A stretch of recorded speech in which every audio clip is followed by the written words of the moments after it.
This is the show that has hosted everyone from Sugar Ray Leonard to Keith One-Time Thurman. This is Tough Talk Tonight, brought to you by Heavy Bag Boxing. Welcome to another episode of Tough Talk Tuesday. As always, I'm your host, Lucas Biggers. Alongside me is going to be Rob and James. How's it going, fellas? Pretty good.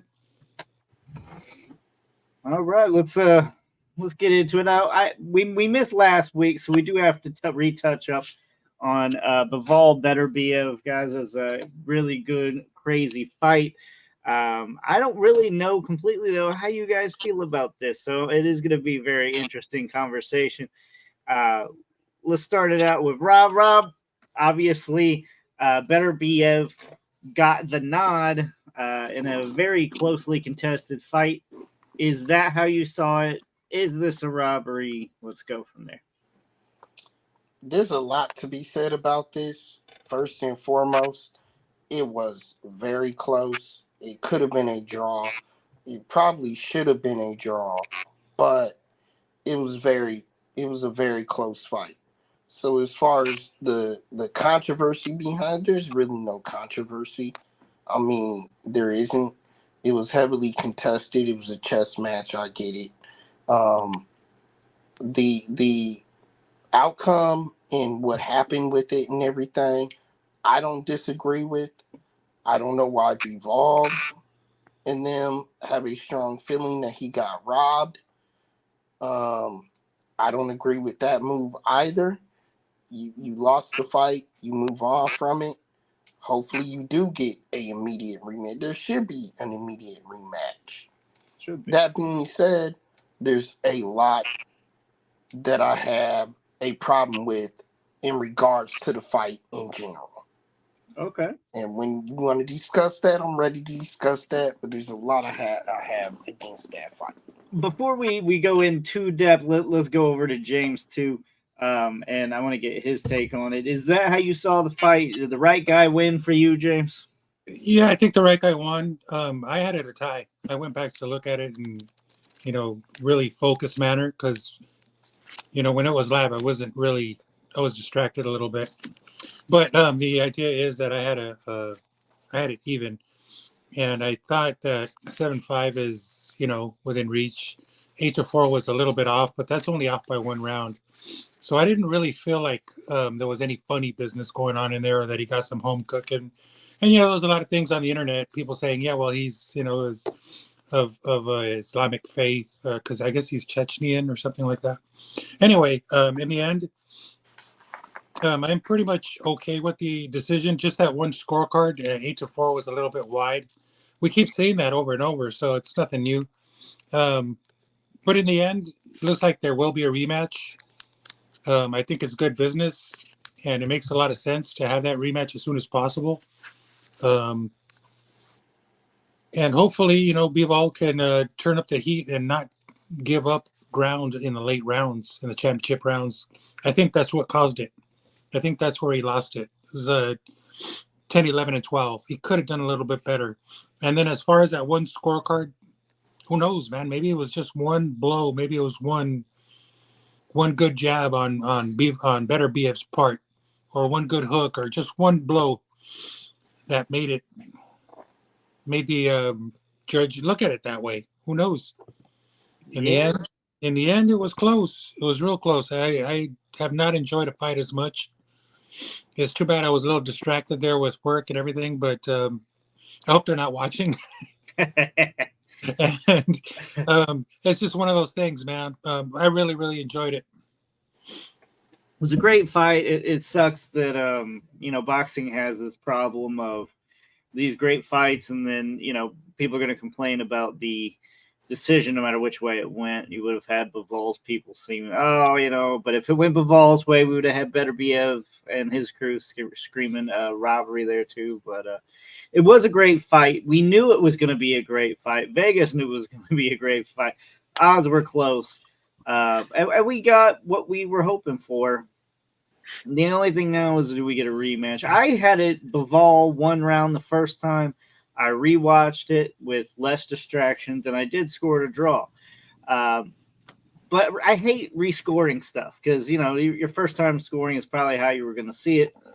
That's probably how Right. I saw it. So I had a little bit towards Bivol, but again, if you favor Beterbiev's style more, I can see one round going that way. 116, 112 is a little too wide for me. I don't really appreciate that scorecard, but the rest of it, I really can't complain about. Let's go a little bit more now in depth, bro. Here's the problem. Lucas, you're a football fan. You don't want to watch a football game, or in this case, a boxing match, when both teams just drive down the field to kick a field goal. That's not what we want to see. I'm sick of it. Boxing has to change this. Both Bivol and Beterbiev need to change this outcome. Stop going into these fights not to lose. Somebody has to take a risk and go out there and win the gosh darn match. Please, for the love of God, go out there to win. Not just go out there and try not to lose. So again, I'll say this. It was a great fight. Bullshit. I want to see both fighters trying to win rather than try not to lose. You're not just going to go out there and put up points on the board. Field goals aren't exciting in football. We don't want to see 3 points. We want to see you go after 7. Therefore, there can be a legit winner in this bout. Neither one of them took any damn risk. Neither one of them proved that they wanted to win the fucking fight. And therefore, we have this outcome again. It's Canelo and Triple G all over. Those are not classic bouts. They're not. We wanted a classic fight. They didn't do it because they simply just went out there trying not to lose. This is boxing. There has to be a winner, fellas. Go out there and prove it. Yeah, I mean, I do like the description of Canelo Golovkin. It did feel that way. Like they're both being pretty cautious. I think they both played it cautiously, but me myself, I was more surprised with Bivol. It looked like he had Beterbiev hurt multiple times. That was not expected from me. I'm not saying that I didn't know Bivol had some power. He was able to land cleanly. But that's what surprised me more than anything. If anything, I expected Bivol to be on his horse most of the time, trying to outbox, outmaneuver. But there was times where I thought Beterbiev might be able to get him out of there if he's able to land the right punches, land the right combination. But it didn't happen either way. And like you said, those moments were kind of too few and far between.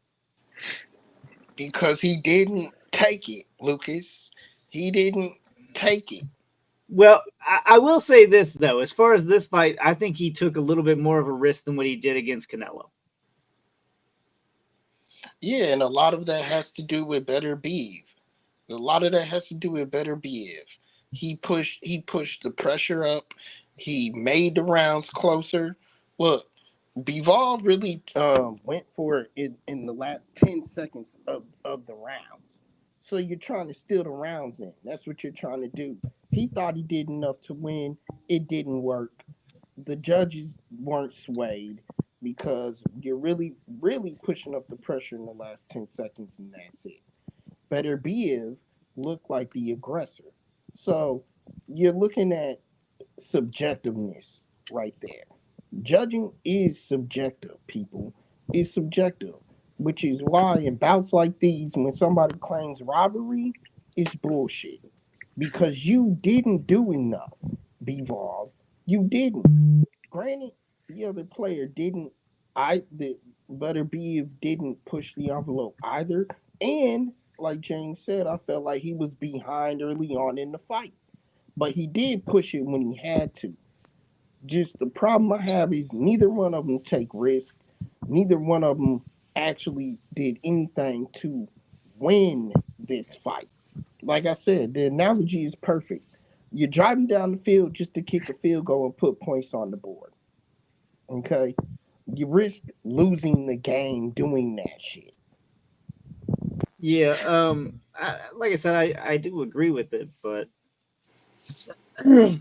it you have to also take it somewhat easy and somewhat cautious. We're not talking about just two undefeateds going at it. We're not even talking about just a championship on the line. This was for all the titles in the division. This is for undisputed in the division. So I understand. I mean, there was a lot on the line, a And very there was lot. and there was a lot they left on the table, Lucas. Maybe there Well, was. Bivol certainly did. I mean, he really led up in the last few rounds of the 9, 10, and 11 and 12. He just was, in a sense, overwhelmed. He looked a little tired. And then all the momentum was going towards, or was for Beterbiev. And that's what, made the difference in this fight. So, yeah, I agree. I mean, I would never ever call this a robbery. There's one scorecard that's a little crooked, and that's about it. And what I mean by crooked is a little off. That's about it. But I mean, you just can't let up, and it seemed like Bivol did, and that's that field goal effect, and that's true too. And it's funny you should mention that because I was looking at a football game this weekend, and it was like field goal after field goal, and I'm thinking NFL is National Field Goal League. You got to get into the end zone Yep. because it's just the way it is, man. Yeah, and that's my point, James. So if there is a robbery, it's kind of to us fans, okay? Because this keeps happening, and we're dying for a classic fight. We need that. Boxing needs that more than ever. And this was portrayed as that. And it looked the part. It did, y'all. It looked the part. But then, like I said, just too many guys out there trying not to lose and nobody trying to win. That's the whole problem with this. Of course, we all know Bivol put in for a dispute for the fight. I don't know about all that, but if nothing else, maybe it'll at least force the hand of a rematch. Um, I don't. You guys don't see a reason in actually putting in for that, do you? Like the scoring wasn't that bad. I would just move No, on no, if I were there. no. No, the idea is that Al Sheikh told Dimitri Bivol right after the fight in the ring that he had a rematch. And that guy's calling the Yeah, shot, so it looks like there will be. yeah. I But certainly hope there is. who are you mad at, B-Ball? Be mad at yourself. You let it go. You let it go that direction. You let it go into the judges. Be mad at yourself. He didn't really give a lot of excuses. I'll give it to Bivol. He took the loss like a man. Um, I don't know. I'm eagerly awaiting when we're gonna get this rematch. It needs to More. be soon because what we can't have is what happened with Triple G and Canelo. Okay, Mm, we can't have too many rematch warranted and too much time pass, or each fighter facing another opponent before we get the rematch because now it's bad blood in your mouth. Bivol tasted it. This is his first defeat in a fighter who probably thinks that he shouldn't have any losses. So mm. now you need to go out there and prove to us, to yourself, to Beterbiev, to the world that you can beat him. So you need to take that chance. You need to go out there and try and dominate at least. I'm not calling for a knockout by any means. We don't have to have a knockout, but damn it, just at least try and win. Don't just sit there and try and outpoint the guy. Try and win. Don't go back and forth. No, try and win. I mean, there's trying and winning. Outpointing is still trying to win. Not everybody is going to be able to get knocked out. I mean, as far as we're Beterbiev, he's 100% KO ratio. So, I mean, you got that guy coming at you right now. You're trying to survive. I mean, you're trying to win, yes, but you're trying to be the matador. You're not trying to go and knock Beterbiev out. Honestly, you're trying to play it a little bit safe, and I can't blame Bivol completely for playing it somewhat safe. Well, no, he had a lot of competition in front of him. I mean, Hell Beterbiev is just that tough. I mean, early rounds, he took everything that Bivol had and just really didn't shake him up too bad. But I was thinking about this earlier is that I was watching a kickboxing league, and I forget exactly which one it was. I don't think it was Glory or One or forget what it was. But two fighters went at it for like 10 or 12 rounds or whatever it was, right down the middle. So it's a draw. And what do they do? What do they do? One more round, tiebreaker. I would love it. Have you ever seen that though? Mm-mm. Yeah, No. I mean, it's like Eastern European We saw. kickboxing, I believe. We haven't seen the kickboxing, James, but Lucas, we've seen one round, one extra round. We've seen that. We've seen that in the tournament that Chicago hosted a part of. That's right. Was that back when there was Friday night fights? It was, and it was the tournament that they hosted from ESPN. What was it, lightweights or something, or middleweights? I think so, yeah, because that was the Cannon. I like that idea simply because if it goes one extra round, you know that they're going all out. Yeah. Well, You're going to get a good actually winner. seen it. It wasn't just televised. Me and Lucas was there live, and it was a draw for Dantes, or whatever. It was a draw, and they said one more round, and I believe it was the kid Brandon Adams ended up winning that tournament, didn't he? Right. Adams won it, and it was the kid who was up and coming who fought who did he fight? Then he lost to, and then everybody forgot about him.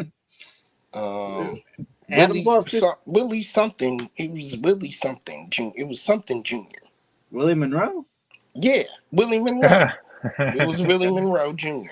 He fought Golovkin at one point.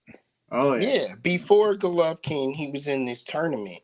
Mhm. And he went far in the tournament, Lucas. Remember, he went far in the tournament. And then he took a turn when he won that big bout that he was in. And then he got the shot with Golovkin. Yeah, that's right. Yeah, I would back that. I love the 13th round idea. Shit, I'm for putting it back on 15, but maybe not 15, but how about 13? I'm good with it. I'm good with it. I think that's it makes sense. Yeah. Fuck 11. Fuck, who cares? The only thing I can say about it that they have done wrong with the 13th round is they closed the fight. So the fighters are cold, walking around the ring waiting a decision, and then all of a sudden everybody gets kicked out the ring and they have to go sit back down and do another round. Hey. I think you should just hold them in the corner automatically, and in that time frame when they're in the corner, you decide if there needs to be that 13th round. Therefore, there's still, the time hasn't lapsed too long. Yeah, no, it should be done immediately, like with immediacy. Yeah. It could work. This could work. It really could work. I don't see any reason why it wouldn't. It just, half of the people in the ring don't even belong in the ring.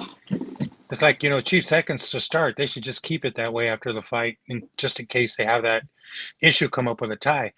So just the chief seconds and everyone else fuck out and or stay out. It could work. I agree. There's a lot of little things that boxing could do to improve the sport. They refuse. I don't know.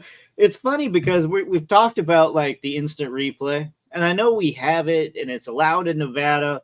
How many times do you actually see it get used? It's never used. Let alone, why is it only in fucking Nevada? Like, you see the NFL, let's replay every goddamn game. You get to, let's replay, see what actually happened there.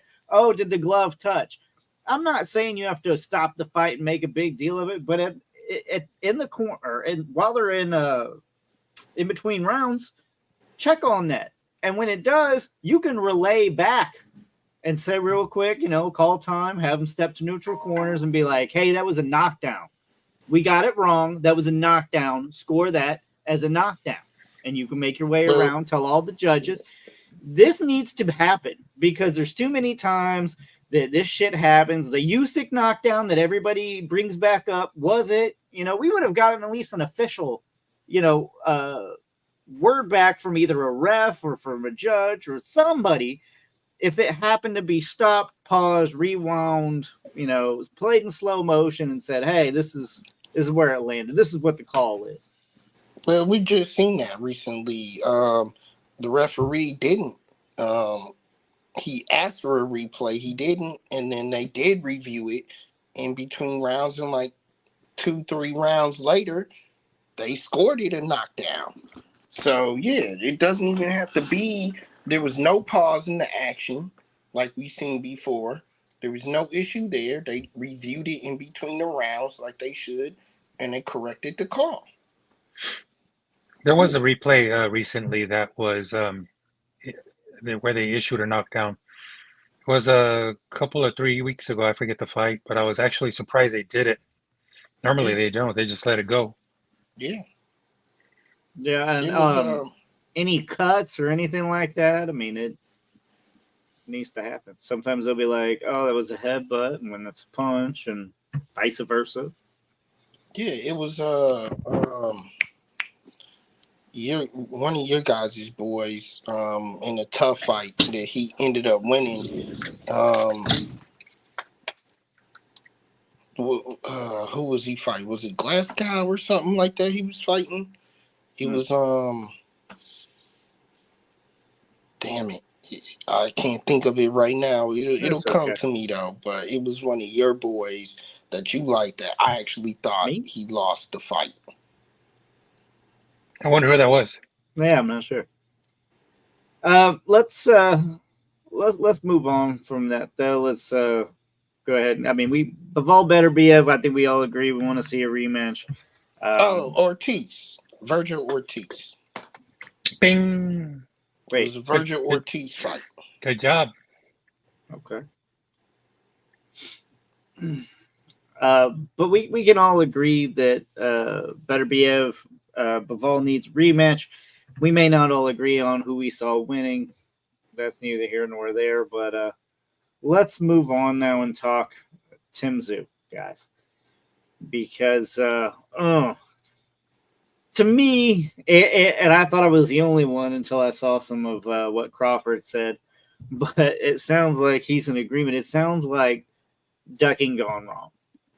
Now, and in no way am I saying that his opponent was not obviously good. He was the title holder, but come on, man. Like, you fought Twin Towers. I call them Twin Towers, the Towering Inferno. Right. You fought him. You had that bloody mess of a war. And then you say, oh, I'm not going to be healed. And then what was it, like 2 months or maybe not even 2 full months after when you were supposed to fight, you have a match with somebody else. Why don't you delay that fight?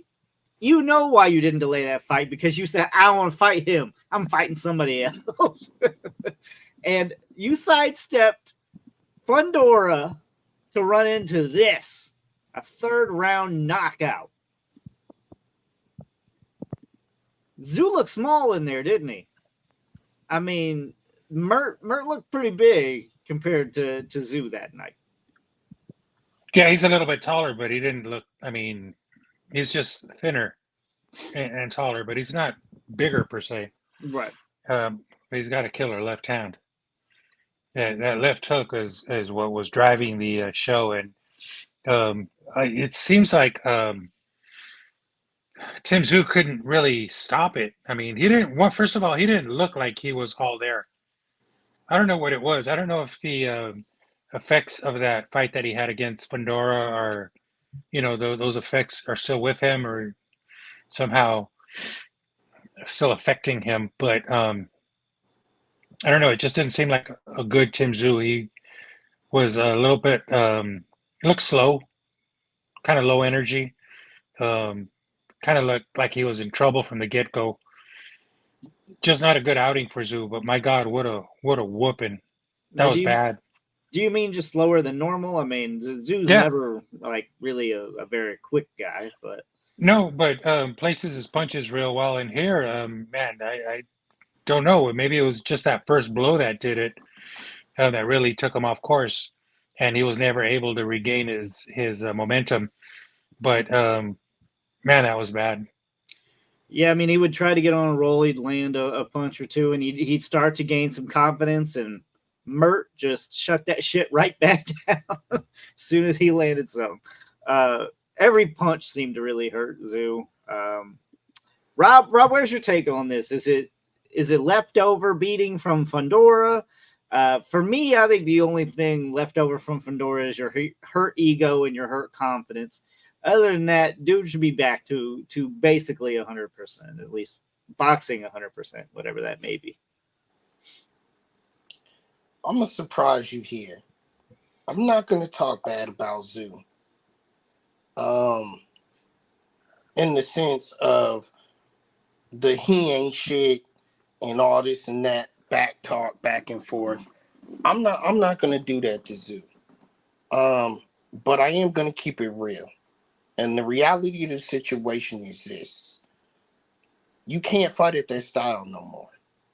You have to switch it up.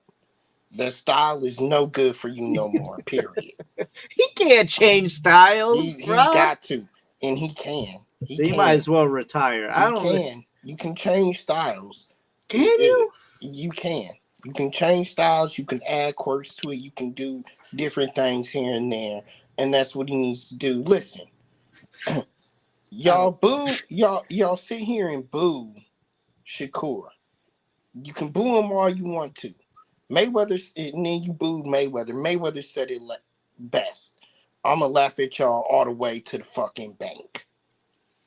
I'm going to laugh at you all the way to the bank. Why? Because they did it right. They did boxing right. People love the guts, glory, the machismo, you have the Mexican style, all this shit. At the end of the day, that don't win. That doesn't win. There's another beauty part to the sport. And when done and done well, it has a high level, huge level of success. This is the opposite. This is what happens. This is Ruslan all over again. This is Ruslan Provetnikov. Guys like that who don't switch it up, don't switch their styles, and go all out in every bout, every time, no matter the matchup. This is what happens. He has to switch it up. Okay, pause. I gotta address it. And James, you can back me on this. You were literally just saying for Bivol Beterbiev that they weren't taking enough chances, that there wasn't enough have at you and machismo and enough like that. And I was basically saying, hey, Floyd doesn't do that. He outpoints people. And now you're saying there's too much of that with Tim Tszyu and that he takes too much risks and you need to box. That's what it sounded like, James. I mean, I don't know. That's what it sounded like to me. That's a whole different ball game. And I see where you're going. It's a whole different ball game, Lucas, because Floyd's putting up points like 50, 60 on your ass. Okay. And you come back with only 6. Okay. That's a whole different level. But he does not take a ton of risks. He's that skilled. He doesn't have to. Okay. And he doesn't have to. Now, what Tszyu needs to do is he needs to introvert a little bit more a different style in his game, because he obviously can't sustain it, because this is about he should not have lost and should not have lost this bad, but it's because of that style. And I'm not even talking about Major Lucas. Hold the fucking guy. How many times you just gonna sit there and get whacked in the head? Hold the guy. There's some boxers that don't do that very well. I think they don't do that very well because they really aren't ever put in that situation. I mean, How many times have we ever had to see Tszyu hold anybody? I mean, when has he been really, really hurt? Most of his career, he's been in charge the entire fight. Yeah. I mean, against Ocampo and before the fight with Fedora, the guy who beat Fundora. I forget who it is. Yes, I agree with y'all. Brian I agree Mendoza. with y'all. Yeah. But you You can know, I mean, only it's just in charge the sustain that. entire time. You can only sustain that so long. You can Yeah, only no, continue to sustain that up to a certain point. He's it's got to be reached in your his level. it's got to be in your toolbox. So you got to He's know how re- to do it. he's reached his max at that. He has to switch it up. And Lucas, for you sitting here and saying how? If he can't, then he's done. Listen, He's done. he's made his whole career off of that current style. Don't matter. You switch it up. what fighter in your past have you seen just switch it like that? Nobody goes from aggression to like a counter puncher all of a sudden. Like, what do you expect Tszyu to do? That's I'm getting lost here. I'm just trying to clarify. You better switch it up. Switch it up. You better add defense. You better start holding. You better learn how to clinch. You better learn how to box. Defense, clinching, boxing, those are all things he needs to start doing now because he cannot sustain this style anymore. All he's going to do is just pile on the losses. Well, that's adding on losses. That's adding to his game and to his repertoire. He can definitely do that. And I agree with you there, Rob. There does need to be some changes. But stylistically, I don't think he can change. I think he's going to always be the aggressor. It's that's fine with the aggression. I'm not talking about abandoning your style, but he has to add that stuff to it. He has to switch it up. You can't just be aggression all the way through. He's not going to sustain that. You're not going to be able to keep. He's fucking hitting his head up against a brick wall over and over again, thinking he's gonna knock that bitch down. Right now, the question for me is whether he's coming back or not. I think that's how bad the beating was. And you might think that he's in right 6 months. In 6 months, he'll be back with another fight, maybe a warm up or some soft touch, as they say. This one was supposed to be a warm up, James. Well, this one was supposed to be a warm up. You're absolutely right. Whooping. To question him on that, but he can come back, Lucas, if he switches up his style a bit. You have to hold. You have to use that ring generalship. Use that defense. It's not about just aggression all the time. Right now, you're hitting it. Like I said, you're running your head through a brick wall, thinking you're gonna knock it down. You're not doing shit. You're not even putting a dent in it. Has it gave you a level of success up to this point? Yes. But now the blood's starting, your forehead's starting to swell. The blood is starting to run down in your eyes and shit. And you're starting to feel woozy. You're dizzy now. I mean, look, I hear what you're saying. Your brain is not functioning correctly. Let's see what he's done with this. A real fighter knows when it's time to switch it up and adjust. Look, and I'm not saying he can't switch and he can't adjust, but what I'm also saying is you have to be careful with what you add and what you take away, especially from your style at this current point in time. If you ask me, Amir Khan, for example, much better when he's used his aggression, when he used offensive more, when he got added on to, of course, I'm going to draw a blank on Andre Ward's trainer. What's his name again? I'm drawing a blank. Virgil Hunter. Yeah. When he got added to Virgil Hunter, they tried to add more defense. They changed the way that he pulled out of combinations, which was worse than when he was with Freddie Roach. Freddie Roach, he would more duck, slip to the side, and come out. And he would try to, pull back defensively under Hunter, and it didn't work. He was a worse fighter under Hunter than he was under Freddie Roach. According to you? I think according to most, and if according to, if you look at his box rec, you look at how he won. And there's several issues or differences with that, though. He stepped up the level of competition, for one. His competition was much higher. His competition was much higher. When he was doing that, he was facing more elite fighters. you have to give time to adjust. If you're making major changes like that, you have to give it time to adjust. And going with another, I don't agree with switching trainers for 1-2 fights and then you switch again or you switch back. I don't like that shit. No, I mean, you don't shouldn't like be doing doing that at all. You shouldn't, but they do. But they do.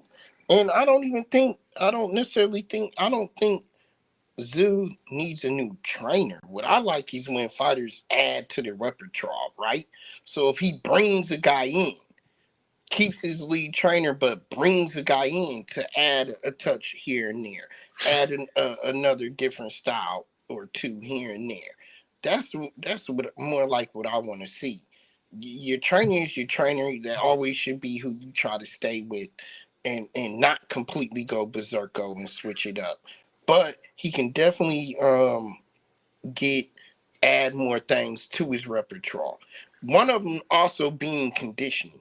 Okay, because I see him struggling in conditioning at the pace that he goes. He needs to get somebody in there that can help condition him more better and provide more conditioning for him to last longer in these fights.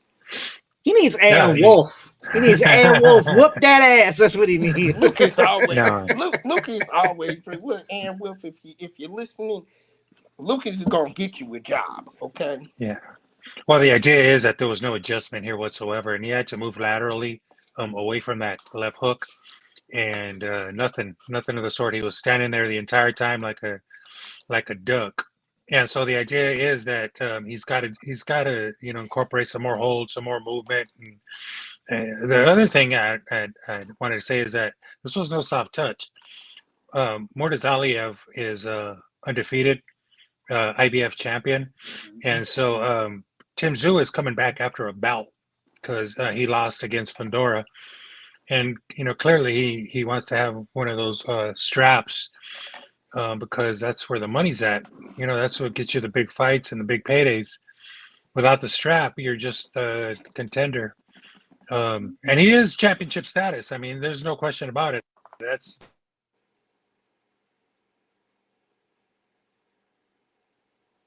Where'd you go, buddy? Real quick then, before James comes back, I want to touch on what Coach Lou was saying. Coach Lou, I wanted to come into tonight and say exactly what you just said, which basically he's cooked, right? Tszyu chicken is baked. He will never win another fight. He made his mark and he was good for the world of boxing, right? And that's it. And I totally wanted to do that tonight and say just what you're saying. He's cooked. He's done. It's over with. Any more cooking on him and his burnt food, right?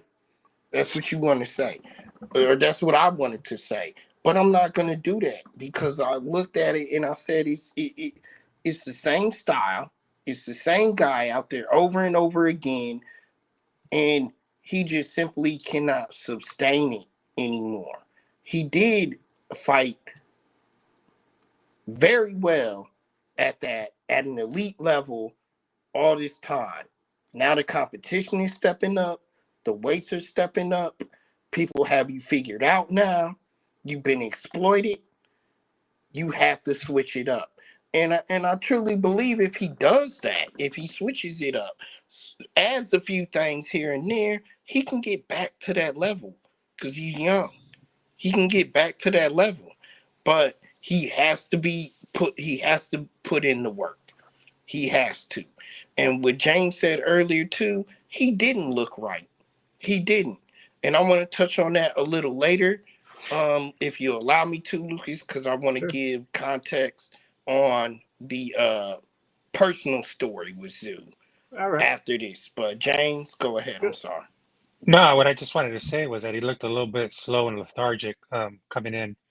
At the weigh-in, he looked okay, and I was thinking maybe he's not 100%, simply because it just didn't look that way. It didn't look like he was fully energized, and I'm thinking maybe it was a weight cut, maybe it was something else, maybe it was effects from his previous fight, because that was tough. That was a lot of blood. Who knows? But I didn't really feel like he was 100%. and it just showed immediately. But again, man, the fights are won and lost in the corner, and there was no adjustment there, so it's pretty bad. But I question his return right now. He's suspended indefinitely, in fact, which is bad. Well, Yeah, it does sound like that they made this out for Tszyu. I mean, this was obviously an A side fight for him, and we're kind of falling into the same habit. James was starting to talk about it, but Murtazaliev, great fighter. We ain't talking about him. We're talking about Tszyu. And if you look at ESPN or any main articles, you will see articles about Tszyu and his biography, his record, past fights, stories about that. You don't see shit about Murtazaliev because he wasn't supposed to win. He wasn't supposed to win. This was supposed to be Tszyu just grabbing a different title, basically. So good on Murtazaliev. I would love to still see him fight a lot of different people. He's going to have really big fights coming up in the future.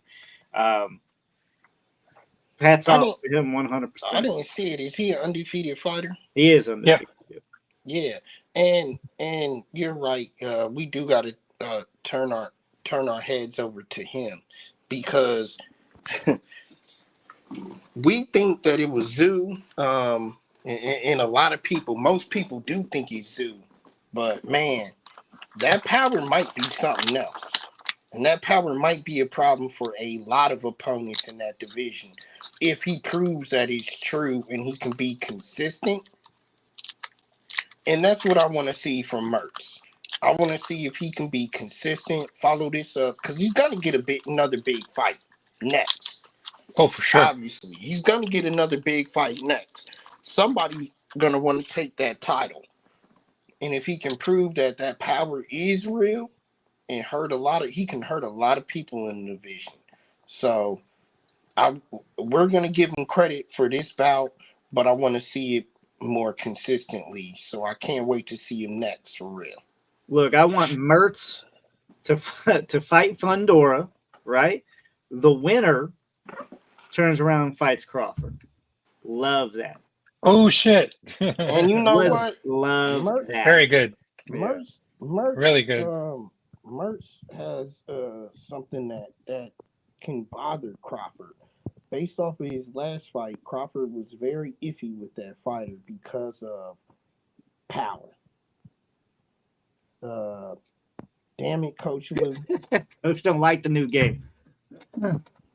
Because of power, right? So that would be a very interesting fight. But yes, I think Fundora is the next step up. I'd like to see them guys face each other before they go up to face Crawford. Well, there is Sergey Buhachuk, who recently fought Virgil Ortiz. Pretty damn good fighter there. That might be a good matchup. I mean, stylistically, it's a really good matchup. That guy. I thought he won that fight. That's who I was mentioning earlier, James. Yeah. Yeah. And of course, we got Madrimov still around. Right. Right. Yeah. Madrimov, Murtazaliev. That's a good fight. I want to see that. Yes. And another thing, just James and you touching point earlier, Tszyu. Remember, Tszyu is a guy who fought 3-4 times a year. So it's hard to see how a fighter comes off of a layoff like that, who's used to being so active too, So he's a guy who usually fought 4 times a year at one point in these fights, and then he had that layoff. So he's gonna look a little rusty too. So that's a good point there. Well, here's something that I heard recently, and I just confirmed it here. Sergey Buhachuk is fighting Israel Madrimov December 21st. Well, I didn't know that. Fact. Yeah, I heard that about a week ago. Is that on the Usyk undercard then? December 20th, I can tell you here, just looking at the event.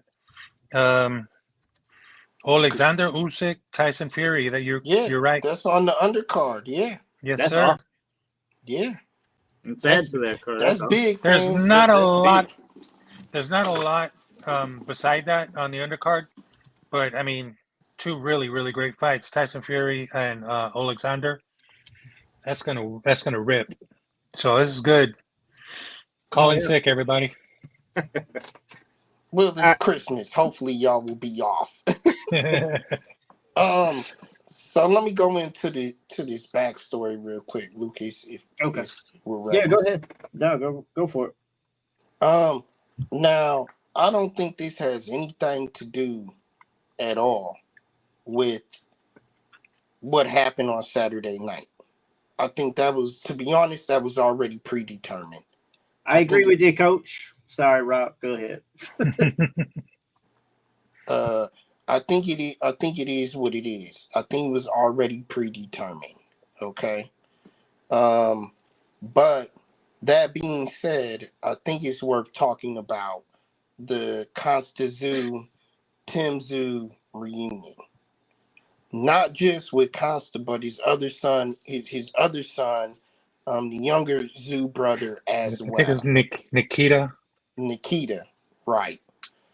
Constant Tszyu is worth talking about because Constant Tszyu has not been or seen his sons for the past 11 years, guys. For the past 11 years. Of course, they're not, it's not in the tabloids. They're not saying what happened. They're not saying anything. Only thing that we all know is that Constant Tszyu left Australia for Russia, and he has not seen, and he basically started a new life there. Saturday night in the press conference, actually at the weigh-in, he surprised Tim and showed up. So that's just, and obviously he was on ESPN being seen at the fight. It was the first ever fight he's seen of Tim Tszyu's career. Unfortunately, it turned out the way that it did, but that's something that kind of weighed heavy on my heart because Conte is pretty much he's a notable fighter, almost to where you could consider him Hall of Fame. He had a good career. Oh yeah, and his son was, on the same path, and for them to be separated for so long, and not just him, the other son as well. That's just something that touched me. That he was at the fight, that they were seen. He probably went out after the fight. That's just a big deal to me. If you got a kid, especially one that follows in your footsteps, and is seen on TV in the same way and manner that you were seen, you got to cherish that. So, to me, that was a big deal. It didn't have any way on the outcome of the fight or anything at all, but I definitely hope that relationship now builds and he's more involved with Tim in the future. Not to be an asshole or play devil's advocate, but maybe 11 years, he's been doing pretty good. You came back, he didn't do so good. Maybe you should stay gone. I'm thinking that might have ruined his psyche a little bit. Yeah, I mean, that's got to fuck with you. Look, 11 years. I'm sorry, but as a dad, that's fucked up. You don't get to come back. 11 years, you don't get to come back. I'm not going to speak on you as a fighter, Mr. Tszyu, but at the same point, as a father, no. I don't care what they did. I don't care what anybody said. 11 years of not seeing your kids, grown or not, there's no excuse for that. It seems like a real distraction. Very much so. And maybe it was planned that way. I don't see why would it be planned that way? It just happens. I'm more speaking about his dad's side of things, but they didn't know he was coming. And apparently that's just weird. The way that the article is written, which is on ESPN, by the way. But the way that the article is written is that they reach out to him every time he fights, before he fights, and every time it's been the same. No, I'm not gonna make it, and that's the same answer that he got, and then he surprised him actually by showing up and putting his arm around him, and Tim said, yeah, he was surprised, caught off guard, everything, but he knew as soon as he put his arm around him, he knew it was his father. So yeah, I agree. Emotionally, that definitely could have had something to do with it. But as Tim said, though, he's such a professional that he wasn't, concentrating on his dad being there. They automatically always put out the invite, and they've always got the same answer. So he was ready and prepared mentally, for whatever. Still, but yeah, I kind of agree with you. There's like, and here's a quote. I haven't seen him in over a decade. So it was good to see him like not on the screen, you know. So yeah. That's crazy. Borderline creepy. Yeah, I mean that's weird. Did it say why he's been gone for over a decade? So again, there's no backstory other than the fact that, and again, he How you write an article about it would not get any backstory? That's terrible journalism on ESPN's part. Well, Lucas, you could speculate. So if I was to speculate, as they said, he moved away from Australia to Russia and started a new life. AKA, he found a new woman and he moved and he followed suit. Or he's had some other problems. When somebody disappears like that, I think drugs, I think gambling issues. And that's what I said by it might be on purpose. He's showing back up to fuck with his son and mess him up. But we don't know that. That's what I was saying. Like that could be a possibility. Because why the fuck would you even bother coming back? It's been a decade. Just stay gone. I don't. There's not really a lot of journalism there on ESPN. You need to pick that up. Do a little bit more research there, Rob. You can write a better article than they did. Shit.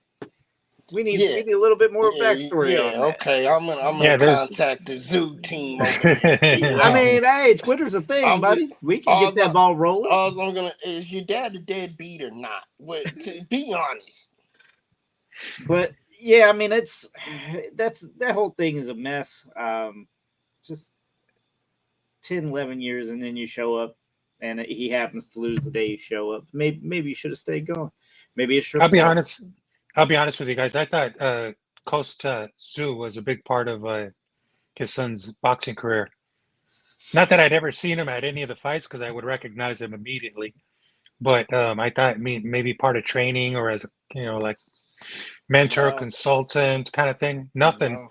I mean, he was right until what 11 years ago, right? Like he. Yeah, but I mean that's more than half of his career. I'm pretty sure he got him started. It's almost his entire career. Yeah, I'm pretty sure he got him started, and the father obviously was an inspiration on why he wanted to be a boxer. But as I said, and Lucas, you're probably right. It's something because you don't pack up and leave Australia to go to Russia. Okay? No. Okay, so it's something. You're right. You're absolutely right. It is something. But as far as what they're telling, that's all they're telling. Is, hey, my dad packed up and moved to Russia one day, and I've never seen him since.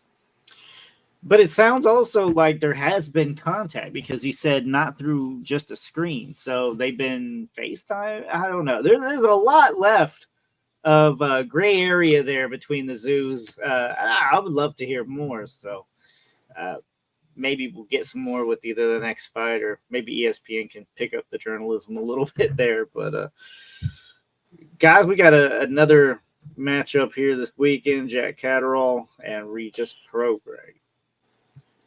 Rob, at one point you would have been excited for this fight. What has changed?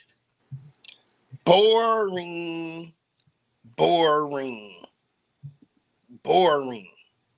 Why and who are you saying boring to? Is it Prograis? Is it Catterall? Is it both?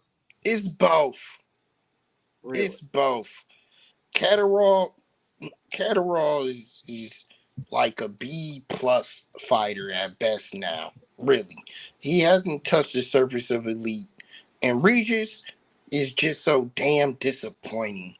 And he fights down to the level of competition. So if this isn't one of the guys that he's yapping and talking shit to on Twitter or Facebook or whatever, then he's not motivated in the fight. So we're not gonna see any fireworks, people. We're not gonna see anything, no back and forth, no none of that shit. No. It's just gonna be a straight snooze fest at best. I'm hoping Straight- this is a lot better than that because Jack Catterall brings it. He's kind of an action-packed fighter. He's always moving forward, throwing a lot. He fights in combinations. Pretty exciting to watch. And I think if Regis Prograis is on his feet, man, he can reciprocate. He can fight. He can take care of business. He's got it in him, and he needs it. His career is at that point. He's had a few losses that he shouldn't have, and just needs to really, really step it up here. So I think this could be a really, really explosive fight for both of them. I think they both need this. Yeah, Regis needs it, and he needs it bad. Can he bring it though? I doubt it. No, I think you're right. I think otherwise it may have been, a snooze fest. But Rob, just like James said, there's too much on the line. I mean, they both need this win, and bad. Personally, I think the style matchup to me is going to favor Catterall. We got to go through and do predictions, Rob, whether you want to or not in this snooze fest. I think Catterall's overall a better fighter than Taylor. Taylor beat Prograis. I can see this unanimous decision for Catterall. I can't really see Catterall stopping him. I mean, you look at Prograis, he was getting shit kicked out of him by a much heavier Devin Haney, and Haney couldn't get him out of there. Catterall's not, but Catterall's going to make it dirty. He's going to make him work. It is going to be a lot of work for Prograis to constantly keep Catterall off of him. I think Prograis bends or breaks under that pressure, and Catterall's going to be able to land a lot more frequently. Going to have him hurt multiple times. I just don't think he can get him out of there. I think Prograis survives, but a wide unanimous decision for Catterall. The thing about Prograis is that he fought Josh Taylor in 2019. Mm-hmm. And that was a barn burner. That was a hell of a fight. He came really, really, really close. Almost walked away with the WBSS title, so boxing Super Series. Right. And so since then, he's not been 100%. I don't think. I think he left something on the table there. All his other fights, he's won up until Devin Haney, who just schooled him. Dog too big. Yeah, too big. And so the idea is that these guys are fighting at 140. They're both good 140 fighters. I'm looking for a really, really good matchup here. I don't know if Jack Catterall is southpaw, but if he is, this could be really, really fantastic. Otherwise, it might be a little bit slower. Prograis. James. You got a prediction for it, James? They're both southpaw, James. Yeah, I was thinking that because in his fight against Josh Taylor, I recall seeing that. Prediction. Got to think about this one. I'm thinking, with my heart on my sleeve, Prograis by a split decision. Okay. We already got story. 1-1. 1-1. Rob, your tiebreaker. Well, for my first prediction, I predicted I'll be asleep before the final bell. Hell yeah. That's my first prediction. Hope for the best. Secondly, listen, Prograis ain't shit. Okay? Prograis ain't shit. The man disappoints. Every time I think he's gonna win a fight, He just disappoints. That's all. Disappoints. And the damn fucking nickname, he needs to change that shit. Because I hate that nickname. Ruggaroo or whatever it is. Ruggarat, whatever. Rugaroo. Rugarat, Rugaroo, Rugadar, whatever Ruga you want to call yourself. He's gonna get his ass kicked. Okay? I have Catterall. Body unanimous decision. I think Prograis, I think Prograis is going to turn it on in every last 10 seconds of the fight. Prograis is going to look like he's turning it on like he's winning, but he's actually not. His ass is getting kicked the whole fight. He does survive to get to go to decision, and then he cries and boo-hoos into the abyss afterwards. Catterall, unanimous decision. Fuck Prograis. Oh, ouch. A little harsh there. Let us know how you feel. Don't hold back, Rob. No, to me, I think that Regis Prograis can pull this off. Catterall is there to be hit. He's a come forward fighter, but he's not very defensive. Shows pretty good head movement. Shows pretty good footwork. But I think it's a good fight for Regis. At this point in his career, this is perfect for him. I would say if this was earlier, the fight, I would have probably flip-flopped on my prediction, but I don't know. After fighters take certain losses, they just never bounce back. Regis, he hasn't looked the same in a while. And then after that Devin Haney whooping, I'm just like, I can't pick Prograis in this one. I really do see Catterall winning, but anything else you guys want to touch on? It's about that time. I'm good. Man, I done said a whole lot tonight. I done packed my emotions for this one, fellas, but we got to get back. If there's only one final touch I could say, man, is this, man. Listen, unfortunately, in my father's era, it was the golden era of boxing. It was legit fight after legit fight, classic after classic. Some of the greatest fighters in the world fighting the greatest fighters in the world.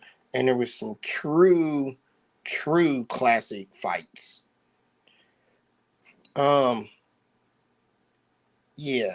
Bring back those classic fights, please. It's few and far between. The ones that we do call classics are even often forgot.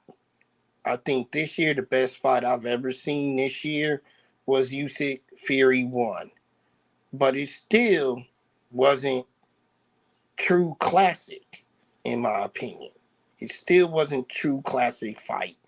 So if I was to put anything on my wish list before the end of the year, somebody give me a damn Christmas present and let's see a classic, just a classic fight. I think we're also missing those classic fighters, the one that just draw your attention to the sport. I think for a while AJ was that. Now, not so much. We are missing that larger than life persona inside of boxing. Now, one of those personas that was in our youth, Rob, is making a comeback here pretty soon. I'm looking forward to that. To that one. Jake Paul, Mike Tyson. That's going to be a fun fight, but I think we can all agree we need a new Mike Tyson. We need a new larger-than-life guy in the sport, and we are desperately missing that. I think that would help the sport at least get forward and get back to what you're talking about, Rob. Yeah, absolutely. And to call them out, guys like Terrence Crawford, you're a bad man. Act like it.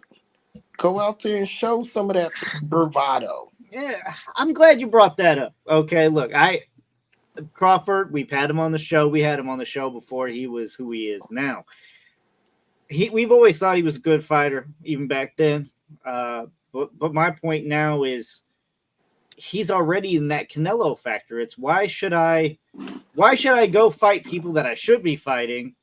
I should be fighting for this money. It's like, no, why should you? You have it. I understand, like you took a while to get to the opposition that you wanted to get to, but you still really haven't proved a lot. I get you can keep coming back to the whole undisputed in two weight divisions, but again, who did you beat to do that? We do still kind of lacking that measuring stick. I mean, Madrimov was a very, very closely contended fight. We already knew that the A-side guy was going to have that in the bag. But let's get you to another guy who is also an A-side, another elite A-side type fighter, and see what happens. We didn't get that with Spence. Everybody can keep saying that to me all you want. We didn't get that with Spence. Spence is damaged goods. I don't even know if he'll fight again. If he does fight Fundora, I will bet my house on Fundora. Spence is done. He's done. What has Crawford done? Instead, he makes excuses now that's saying, oh, well, I don't have to fight those dudes. Why should I? Why should I go backwards? I'm fighting Canelo. Dude, you got to defend those belts. You still have to. If not, just retire. If you feel like you've done enough, go on with yourself.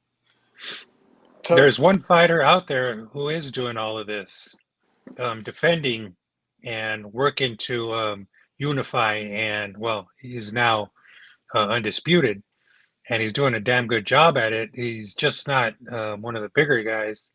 He's in one of those weight divisions that are, a little bit more obscure, and his name's Naoya Inoue. He is undisputed now, and I think he's going to be undisputed at 126 pretty soon. I think there's 4 champions at 126, and what he's going to do is wait for some unifications. And after that, probably step up to 26. So at 22, he's an absolute monster. His next fight is against Sam Goodman. I don't know that is official yet, but it should be or could be. After that, it would be MJ Akhmadaliev.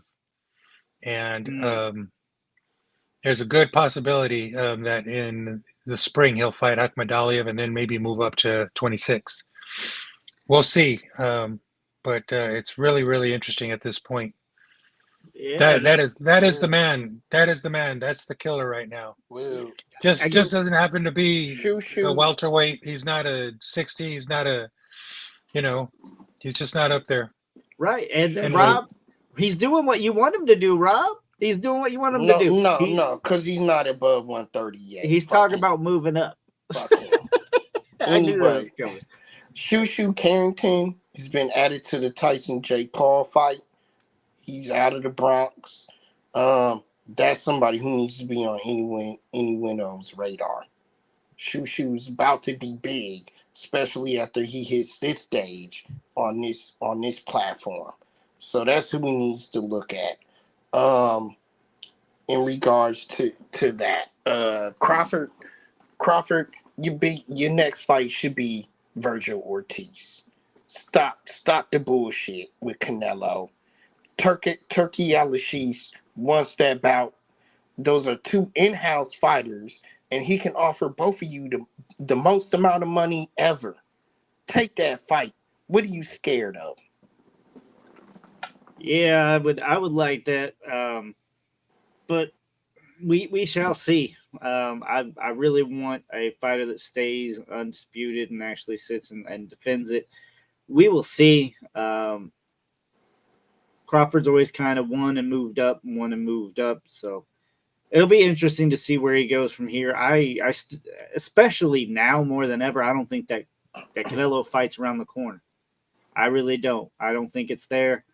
I personally doubt he's really the best at 160, and he would have to prove that to be able to go up to the 168 for me to even want to see a Canelo fight. But it's too much. That weight and that size is just too much of an advantage. I don't know why Crawford's chasing this other than for money. Money. Yeah. 3 things: money, and more money. And I really thought he was going to be one of those dudes that fights for legacy. So little hurt. But It was a great show today, guys. Thank you all for tuning in. Now, don't forget, we got some good shows coming up. We're going to be wanting to talk about the Tyson, Jake Paul, and of course, Katie Taylor, Amanda Serrano, all of that good stuff going to be coming up right around the corner. So don't forget to check us out every Tuesday, 9 p.m. Eastern, 6 p.m. Pacific. As always, we don't pull any punches, and I'll see you next week.